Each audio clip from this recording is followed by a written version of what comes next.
All right, well, it's 10 o'clock. Welcome. Welcome to the webinar. This is the last one of the year. Probably should have wrapped up with the number of people that aren't on here. Probably should have wrapped up last month, but we decided to do one more. This would be a good one. It'll also be recorded in case you want to send it out to other folks inside your company. The reason that we did this, we're hearing a lot of feedback from folks about, how do I onboard people? How do I get them? Once we get them on, how do we onboard them? All those things. I had a lot of notes and I just brought it down. Instead of giving you a whole bunch of things today, I'm just going to give you a few. Couple announcements though. The next webinar will actually be in the new year, January 24th. So Thursday, January 24th, that will be with a good friend of mine and another PI partner, Dave Nast. He's out on the East Coast.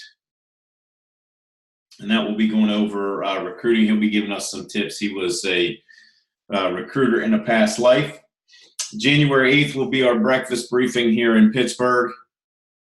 So that is Tuesday, January 8th. And the next Jedi certification, the 2-day Jedi certification, is February 12th and 13th. So that's a Tuesday and a Wednesday. Those are all day. That's full certification. The other thing that I would say is we had several people the past, actually yesterday and today, go through a refresher. So if you've gone through it, if you've gone through that 2-day, love to have you come back. Doesn't cost you anything other than material. We pick up breakfast and lunch for you. So something to think about to put in your calendar. That is February 12th and 13th. Okay, so what we're going to go into today is just a quick summary here. How people best learn given their PI factor. So I'm going to jump back into the system in just a second and go over A, B, C, and D just in case anybody that's watching this is new to PI. This can be useful in day-to-day coaching, designing and delivering training programs, general professional development. The biggest thing that we here at Center for Victory is onboarding. Okay, how do we make it a better onboarding? How do we make it smoother? What do we use? Are there things that we can utilize to help people get on board quick and especially not turn over? Quick note, PI doesn't account for learned skills. So it's just what we're talking about is how they learn. So I'm going to jump back into the system here. So I'm going to go into the new site.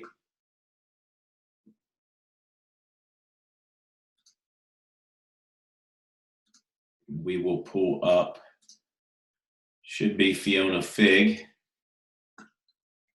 So A, B, C, and D, remember everything's measured from that delta, the triangle in the middle. If the dots sit on that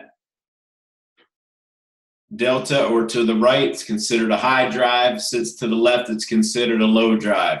Just remember, there's no good or bad, positive or negative. It's just high or low relative to that norm. One of the things to keep in mind, actually I have a few here. One of the things to keep in mind is the further away you get from that delta with those dots, the stronger that behavior is, and the more that person needs that in their environment. So when we're looking to learning, to bringing people on board, to coaching, they're going to need more of that. So somebody that's closer to the line doesn't need quite as much. For example, if you had a 3 sigma high B, rather right here we have a 2/5 of a sigma high B, as opposed to all the way out here when we have that 3 sigma.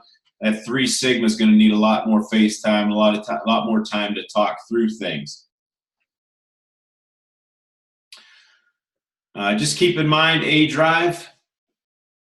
What that measures is dominance or idea channel, how people value and generate ideas. So when we talk about learning, high A's tend to like the best idea.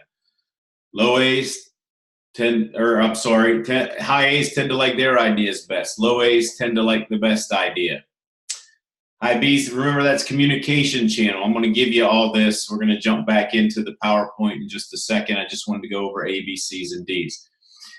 Communication channel, B drive, so outward communication versus inward communication with the low B. C drive, patience. What does that mean? Work process channel. That comes into play. We'll see that a lot in the learning when we go over that, but think how people best work, how they best learn, what kind of function. D drive, formality, information channel. So a higher D is going to want more rules, the rule book. Low D's kind of, outside the box, probably not going to listen to everything you say, so you're going to have to make sure what you tell them is important. Before we jump in back into the PowerPoint, there's a couple other things that I wanted to go over with you to keep in mind. Okay, to keep in mind.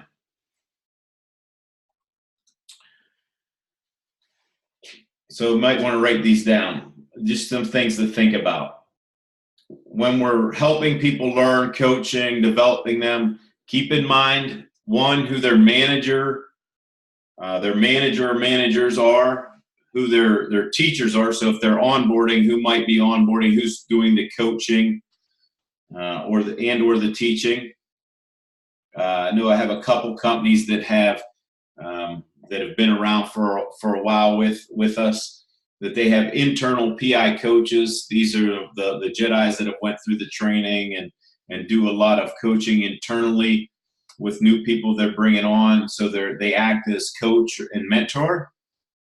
And one of the things you might want to keep into consideration is to look at the PI of that coach, teacher, or manager, because that's a good indication on how they will teach or how they'll give information or things like that. So remember, that's the other side of the coin. I won't get into it today and let somebody ask me and we have time, but if you've gone into the new system, the easy way to do that is just to go in and click the relationship guide and put two people in there. And it'll give you the tips, the relationship tips, their strengths, their cautions. So a good thing to keep in mind. And the other thing, one more thing before we move on, that you might want to think about is what kind of team they're going into. You can do this through several ways. One of the easiest and quickest ways is to look at that group dynamic. So look at the group analytics and see what kind of team they're headed into, what kind of environment. All of this, when we go over this, one thing I want you to keep in mind is we want to set people up for success. So how do we best set people up for success? Don't try to be perfect. Okay, there's an element of self-awareness there. So if you're helping somebody learn, onboard, coach, mentor, whatever, know your own PI first and know theirs really well.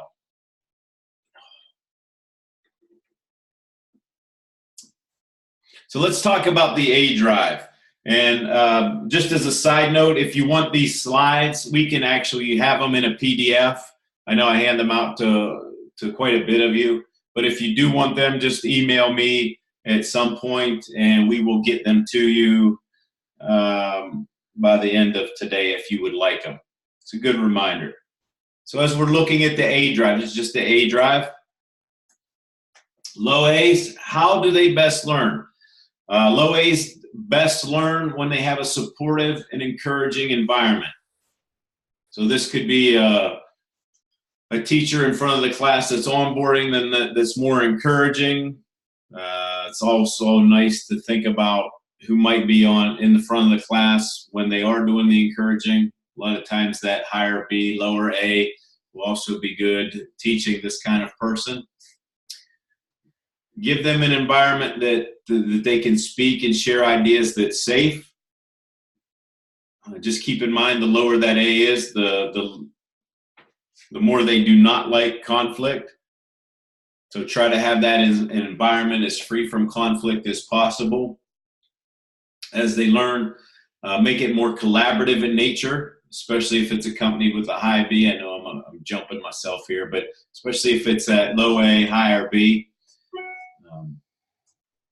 And tie it to tie the learning into something that will help the company and or the team, again, especially if it's connected with that high B as well. All right, high A. So let's talk about high A learning. Tend to like more independent, to figure things out by themselves. If you have a teacher in front of the room that's onboarding a bunch of high A's, maybe one of the things that you could do is provide them ways to challenge the status quo or even what's being taught. So the teacher or whoever's onboarding has to be aware of that. I know I've seen that a lot in different environments with other clients that have teachers up in front of the room, and you've got a bunch of high A's in the room being taught and onboarded, and the teachers sometimes will get upset that person is physically challenging what they're saying, but that's part of the process. Remember who you're teaching, okay, or who you're onboarding, who you're coaching, whatever. That's how they're going to best learn, if they have that ability. Tie it in, that last bullet point there. The suggestion there would be tie it into something that will help them achieve their goals, especially if it's their highest drive. Okay, this is going to help you get here. If you listen here, this is the next step. So provide an environment where they can understand that, and it helps them achieve their goals. The one thing that I didn't go over there, that second bullet point, focus on the technical aspect of what they're learning. That's especially important if it's a factor combination of a higher A, lower B. They need to understand that and how it applies to them in relationship to their goals. Any questions so far on the A drive?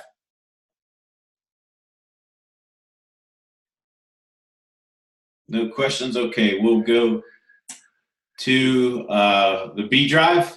Start with low. One of the things that might help a low B is just an agenda of the training. It can be as simple as that. Here's what we're doing. So if you have a low Bs that you're onboarding, give them a heads up. Send them an email out so they can look at it, so they can mentally prepare for what's going on. If they're learning, if it's like performance management or coaching, give them some time to reflect on what you're saying. Give them a heads up. And a heads up doesn't mean 5 minutes before you're going to meet with them. Remember, always a day's better than an hour, a week's better than a day. Preparation ahead of time. Again, the technical aspects are going to be important for that low B. So be sure you hit on that. They're not as concerned with how people feel. They're more concerned about the thing. So keep that in mind. High B. I think we've got some high Bs on the channel here. Give them an opportunity to discuss it with other people. I was joking last week. I was doing a training last week, and I was reminiscing a little bit back to one of my favorite trainings that I've ever done, probably about 5 or 6 years ago. It was actually the longest training that I ever did. It was a certification training. It was 2 days. Supposed to go from 8:30 to 4:30 each day. But the whole room was high Bs. So they needed to talk, and I needed to be a little bit patient from time to time. First day, it lasted an extra hour.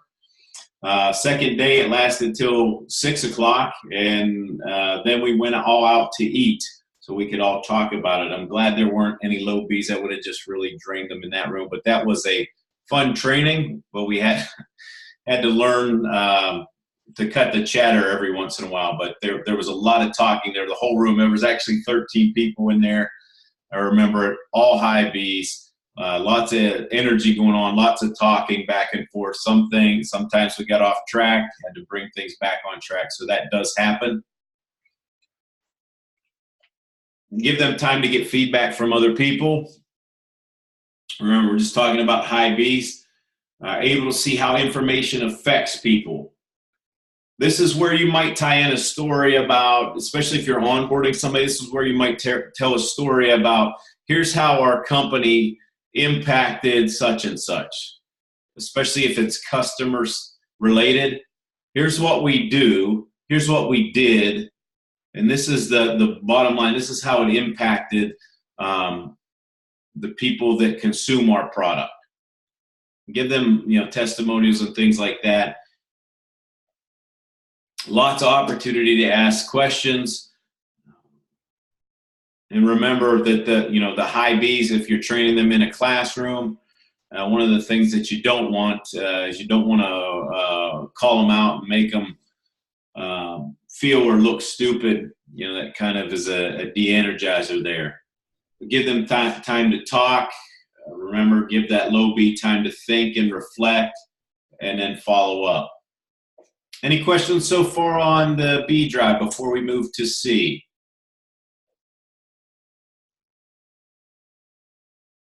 Okay, got a quiet group today. That's good, I guess. Low C, really impatient. So think really impatient, especially if it's a company with a higher A. We talked about that high A a little bit ago. So that low C, learn in smaller, more discrete chunks. They have a hard time sitting down for long periods of time. Say if you have 5 or 10 low Cs that you're onboarding at one time, you might not want to ask them to sit in a classroom for 3 days straight. Might be better if you can, not all the time you can accommodate that, but it might be better if you have time to break that up within 3 weeks and do 1 day at a time, or 6 weeks, half a day at a time. They definitely like to jump around from topic to topic. If you have a handbook in front, they'll be flipping through the pages. They'll be ahead of you. You can keep them on track, but give them opportunity to move around a little bit within boundary. The big one there, that third one, this isn't, I don't see it being such a problem anymore. I think it used to be, but just allowing people to get up and move around, kind of get the juices flowing. A lot more breaks. Okay, have more breaks, even if they're shorter. The fourth one there is big for a low C. Have the opportunity to take action on their learning as soon as they can. So here's something. Maybe even have an action step. So if it's a half a day training, at the end of that training, boom, here you go. Try this out. See if it works. They'll be anxious, chomping at the bit to do that. High Cs. Very important. I've done a lot of work with this specific drive.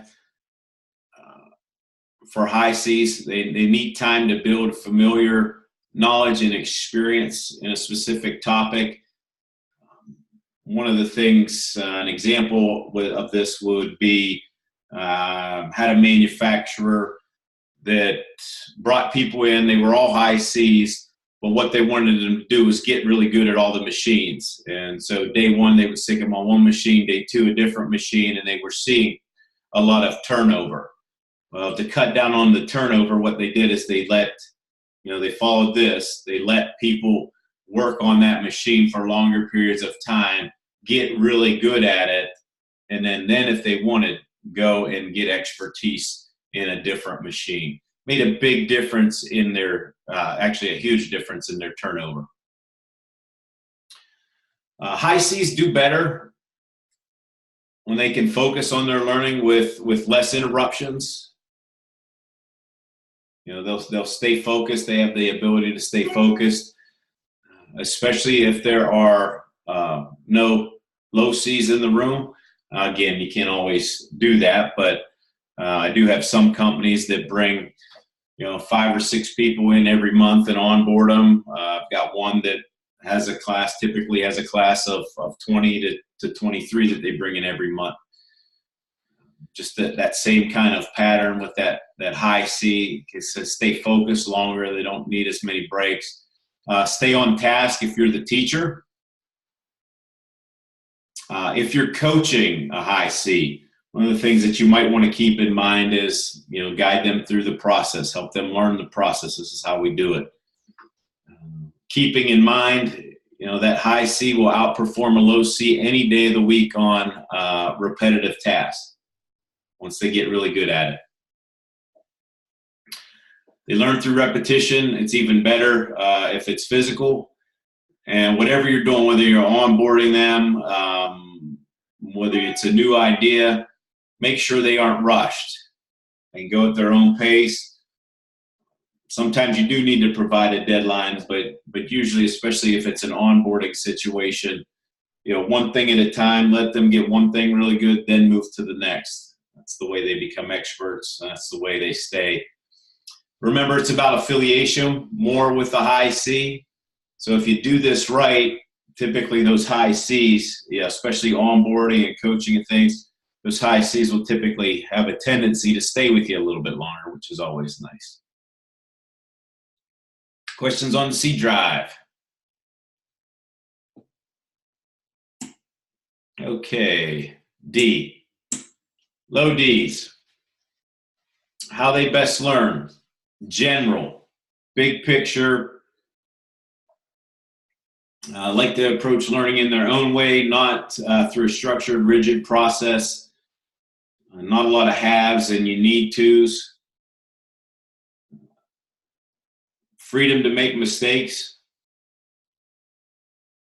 It's always good. So make sure whoever you pair them with, whether it's their coach, their onboarding teacher, their manager, make sure they know. Because if they don't have the ability to learn in a way that suits them, especially if it's a company with a high A, it's a good tendency they'll leave a lot quicker. One of the things that you want to do as you help low Ds learn is we typically say, hey, give them the thou shouts and the thou shalt nots. Case in point, if you onboard somebody with the low D, they're probably not going to read the policy and procedure manual, but you do need to sit down with them and tell them the few things, the handful of things that they need to do, the handful of things that they cannot do. Other than that, give them some leeway there. Heidi, make sure that they have the ability to become really good at what they're doing. Lots of time to reflect and question, especially if it's a company with a lower B, the technical piece, the more formal piece. But be definitive. So companies that struggle bringing on high Ds typically don't have an onboarding manual, typically don't have a formal onboarding process. They don't do performance management in a formal sense. But get more formal in your approaches and experiences with the high D. But just give them feedback, constant feedback, specific feedback. As that low D would just need just general feedback. Give that high D specific feedback because there's an internal drive to get better in whatever they're doing. Okay. Any questions on the D drive before we jump into the system again?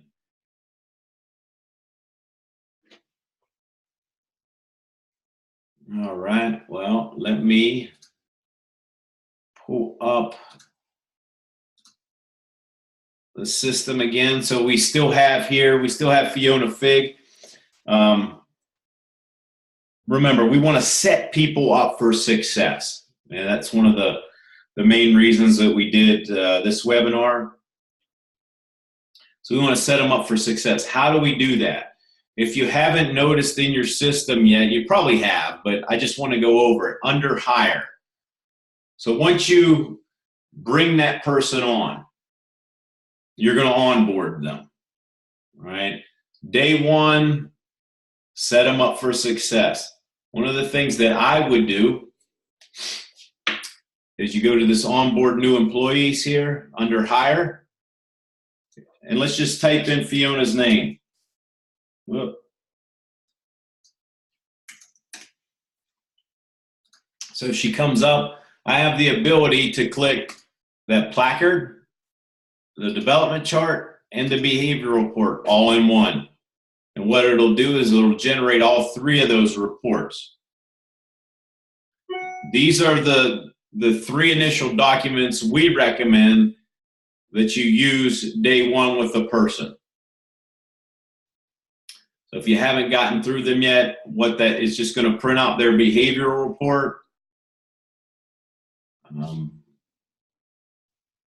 So it'll print out the behavioral report there so you have time to go through it with them. Go through it with them day one. Just don't hand it to them, please. Have somebody that's trained in the company. The development chart, good, just to start creating awareness. And then the placard's going to come up.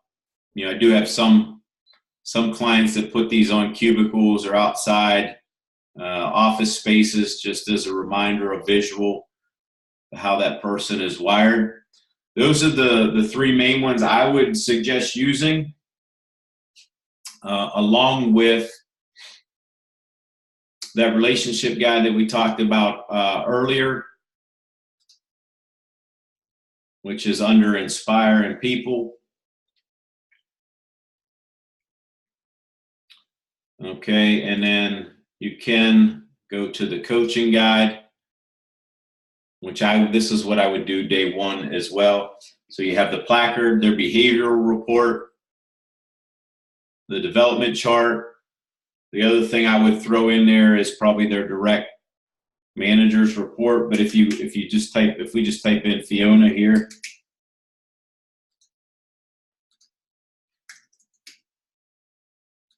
and then type in the job that she's going into day one, you can see that it'll generate this nice report here.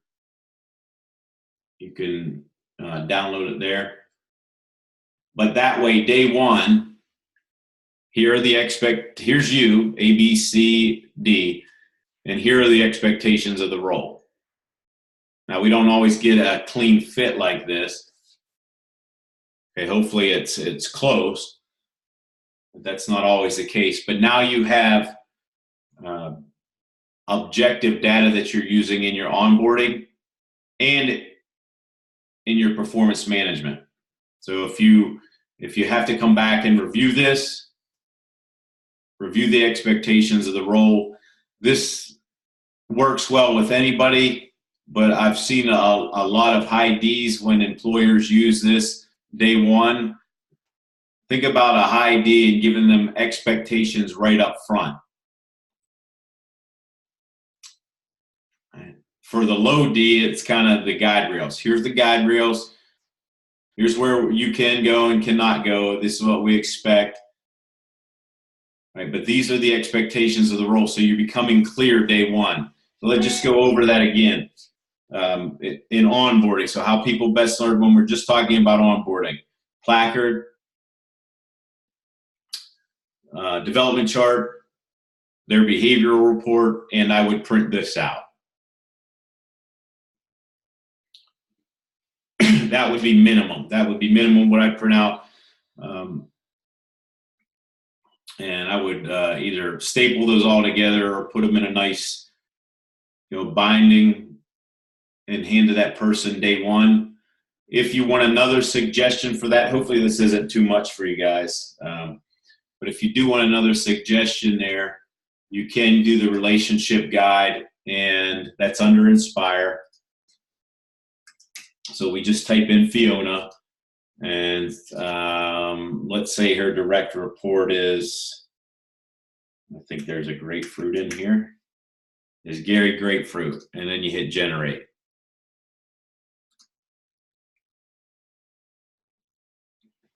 Okay. So there's strengths there. Again, this could be in the onboarding packet if you want. There's the cautions, and there are the tips. I would suggest doing this day one and utilizing it throughout that whole employee life cycle. So whenever the manager sits down with that person, this document's brought out again. How are we doing? That way it stays objective, using objective data to give performance, to help people learn, to help them be their best, and all that other good stuff. Okay, so those are the documents that we would recommend, especially for onboarding, but as you continue to help people learn. You know, if it's a teaching class, I have a client or two that does that in their onboarding teaching. They hand out this document to everybody. They spend some time actually going over the PI with somebody that's been trained and certified. So they might have day one is, here you are, welcome to ABC Company. By the way, there's a document in front of you. I want you to open it up. In it includes your behavioral report. Let's go through that first. The second document is your development chart. These are just tips, strengths, cautions, whatever. Here's your placard. You can put it up if you want to outside of your cubicle or your workstation, whatever.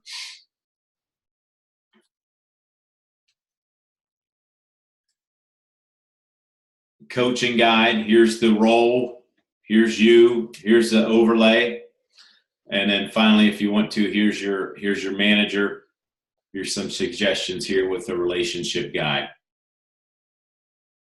Okay. All right. Went 2 minutes over. Sorry about that, but open for questions. Now, who has questions? I'm sure you guys have some good questions.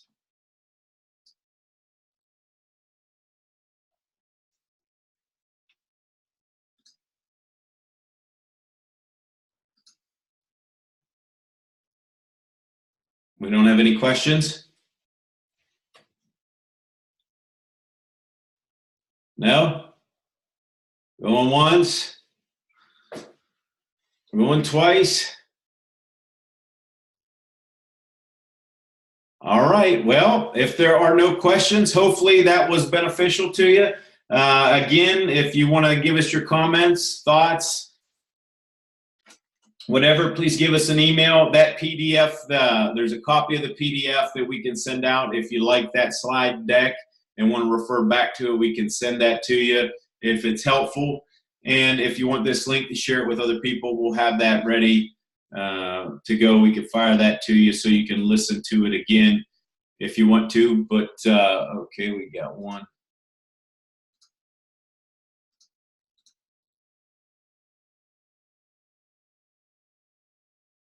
Did we have somebody that had a comment? Oh, I saw something up there. Okay, but other than that, have a good holiday, get some rest, eat well, don't eat too much, keep the waistline down, and we'll see you in the new year. Again, the events that we're having, they're coming up on the 24th of January. We have another webinar on recruiting with a good friend of mine and PI partner, Dave Nast. January 8th is our breakfast briefing in Pittsburgh. And then the 2-day certification training is February 12th and 13th. With that, I will bid you well. Have a great day and enjoy your holidays. Take care.